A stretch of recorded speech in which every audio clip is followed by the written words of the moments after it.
తొస్సిపూడిలో వెలిసి ఉన్న శ్రీ సంతాన వేణుగోపాల స్వామి ఆలయ వార్షికోత్సవం శనివారం ఘనంగా నిర్వహించారు. ఆలయకర్త గ్రామ సర్పంచ్ అయిన కొబ్బూరు వెంకటరెడ్డి మరియు కర్రి శ్రీనివాసరావు కలిసి అనపర్తి ఎమ్మెల్యే నల్లమల్లి రామకృష్ణారెడ్డి మరియు పంచాయతీ ఛాంబర్ పడాల రాము, పిఠాపురం జనసేన ఇన్ఛార్జ్ మర్రెడ్డి శ్రీనివాసరావును సాధారణంగా ఆహ్వానించారు. ఈ సందర్భంగా స్వామివారి ఆలయంలో ఎమ్మెల్యే నల్లమల్లికి ఆలయ పండితులు ప్రత్యేక పూజలు చేసి వేదాశీర్వచనాలు అందించారు. ఈ సందర్భంగా ఎమ్మెల్యే వెంట గ్రామ జనసేన నాయకులు, మండల ఉపాధ్యక్షులు అయిన తేతలి వెంకటరెడ్డి, కొండబాబు మరియు గ్రామ జన సైనికులు, ఎన్డీఏ కార్యకర్తలు పాల్గొన్నారు.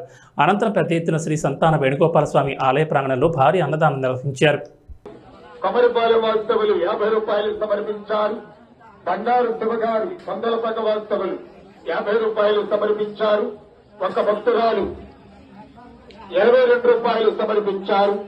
కొవ్వూరి బ్రహ్మారెడ్డి గారు కొమరిపాలెం వాస్తవులు 50 రూపాయలు సమర్పించారు.